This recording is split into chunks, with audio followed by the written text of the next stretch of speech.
Leave টুগেদারও normalise হচ্ছে এবং হবে ইনশাআল্লাহ।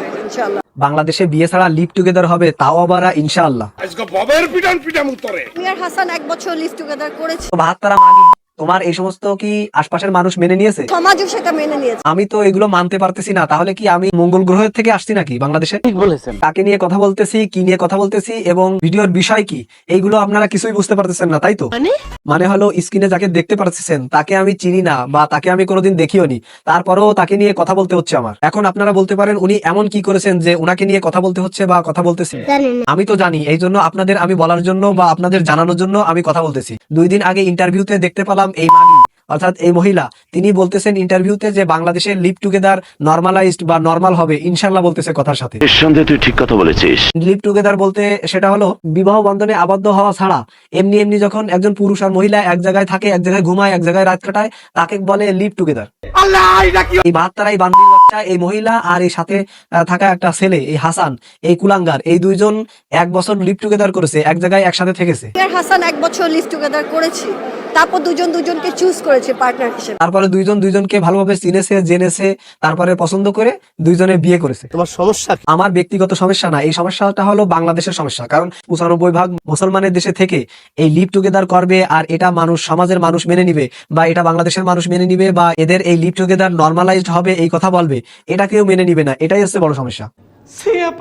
এখানে বলতেছে বিয়ে ছাড়া ছেলে মেয়ে একসাথে থাকতেছে, লিভ টুগেদার করতেছে এবং সমাজ পরিবর্তন হচ্ছে, আর সমাজ বলে এগুলো নাকি মেনে নিচ্ছে। তো আমার মনে হয় আমাদের সমাজও পরিবর্তন হচ্ছে। এই সমস্ত দেখে মনে হচ্ছে আমরা বিনোদন পাচ্ছি বা আমরা বিনোদনের ভিতরে ভাসতেছি। আবার রাত্রে ঘুমাতে গেলে মাঝে মাঝে চিন্তা হয় যে কোন বিনোদন আমরা মিস করে ফেলি। এই 12 ভাতারি মাগি বলতেছে যে সে 1 বছর বিয়ে ছাড়া লিভ টুগেদার করেছে আর এটা নাকি তার পরিবার মেনে নিয়েছে বা সম্মতি দিয়েছে। আমরা যে লিভ টুগেদার করেছি, আমাদের দুজনেরই বাবা মার পক্ষ থেকে কোনো সমস্যা ছিল না। সাথে সাথে এর ভাই বোনরাও নাকি বলেছে যে একসাথে থেকে দেখো, সারা জীবন থাকতে পারবা কিনা, আগের থেকে চেক করে দেখো জিনিসটা কেমন। আমার ভাই বোন বলেছে আগে একসাথে থেকে দেখো, সারা জীবন থাকতে পারবা তো না। 12 ভাতারি মাগি তোমাকে আর কি বলেছে তোমার ভাই বোন? বিয়ে করে ফেললা, আবার জীবনটা শেষ হয়ে গেল, তার থেকে কি এটা ভালো না? বিয়ে করলে তো জীবন শেষ হয়ে যাওয়ার সম্ভাবনা রয়েছে, এই জন্য তারা বলেছে যে লিভ টুগেদার করো, লিভ টুগেদার করে চেক করো, এটা বলেছে। বিয়ে করে ফেললা, আবার জীবনটা শেষ হয়ে গেল, তার থেকে কি এটা ভালো না? আচ্ছা, কথার কথা মেনে নিলাম যে হঠাৎ করে বিয়ে করলে জীবন নষ্ট হওয়ার আশঙ্কা আছে, এই জন্য 1 বছর লিভ টুগেদার করার পরে তারপরে বিয়ে করবে। কিন্তু যখন লিভ টুগেদার করার পরে যখন দেখবে যে আর ভাল লাগতেছে না, যদি তখন ছেড়ে চলে যায়, তখন জীবন আর নষ্ট হবে না? তখন কি পিছন দিক দিয়ে বাঁশ দেওয়া হবে? ডিভোর্স নরমালাইজড হয়েছে, লিভ টুগেদারও নরমালাইজ হচ্ছে এবং হবে ইনশাআল্লাহ। এখানকার মেয়ে কি বললো? ইনশাআল্লাহ। বিয়ে ছাড়া 1 বছর থেকেছে, আবার বিয়ে ছাড়া এগুলো থাকলে লিভ টুগেদার হবে আর এটা নরমালাইজড হবে বাংলাদেশে ইনশাল্লাহ, তাই বললো। ও রংবাজি কথা। 12 ভাতারি মাগি বলতেছে যে এটা হবে ইনশাল্লাহ, সে আশা করতেছে।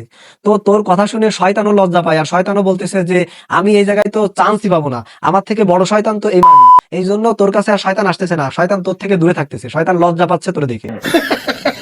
দোয়া করি তুই লিভ টুগেদার করতে পারিস আর তোর জন্য যেন লিভ টুগেদার নরমালাইজড হয়। পাড়ায় যেমন বিভিন্ন লোকে একটা মেয়ের কাছে শুতে আসে, এরকম যেন তোকে সবাই এসে তোর কাছে শোয় এবং তোর দ্বারে সবাই লিভ টুগেদার করে এবং নরমালাইজড হয় এবং তোরে সবাই ওইভাবে ব্যবহার করতে পারে। 12 ভাতারি শয়তানের বাচ্চা কয় কি যে ও নাকি লিভ টুগেদার করার পরে মসজিদে যায় বিয়ে করেছে।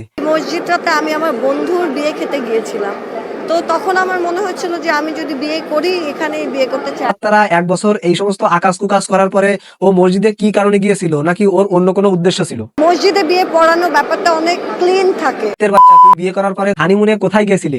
আমরা প্রথমে টার্কিতে গেলাম। টার্কিতে যে কেমন লাগলো তোর ওইখানে? জালালউদ্দিন রুমি একজন সুফি মানুষ, সে দেশ বা সুফিজম চারিদিকে, এটা খুবই ভালো লাগছিল। তুই টার্কিতে যে জালালউদ্দিন রুমি সাহেবের বা জালালউদ্দিন রুমি একজন আল্লাহর ওলি বা একজন ধর্মীয় একজন ব্যক্তি, একজন সম্মানিত ব্যক্তি, তার ওইখানে যে ইসলামের বিষয়গুলো তুলে ধরতেছিস, এখানে ভালো সাজতেছিস, আর তুই যে কাজটা বাংলাদেশে বসে করেছিস এই কাজটা তো ইসলামে পাপ এবং জঘন্য, এটা তো বাংলাদেশে স্বীকৃত না, এটা তো বাংলাদেশে ওয়েস্টার্ন কালচারের মতো স্বীকৃত না। সৃষ্টিকর্তা আমাদের দুজনকে দুজনের জন্য চুজ করে দিয়েছে। এই সমস্ত ভণ্ডামি এবং বাজে কাজ করার জন্য তোকে বাংলাদেশে রাখা হয়নি, তোরা অন্য জায়গায় যে এগুলো কর, বাংলাদেশে এগুলো করিস না আর এগুলো নরমালাইজ করার চেষ্টাও করিস না। এর থেকে ভালো হয়ে যায় এবং তওবা করে নিজেরা সংসার শুরু কর।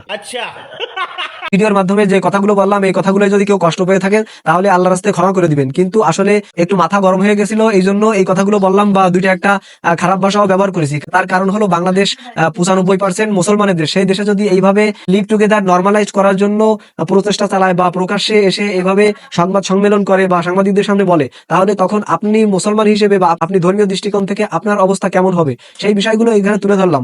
তো সবাই ভালোভাবে দেখবেন এবং ভালোভাবে জাজ করবেন। তো ভিডিওটা আজ এই পর্যন্ত, সামনে অন্য কোনো ভিডিও নিয়ে আপনাদের মাঝে হাজির হব।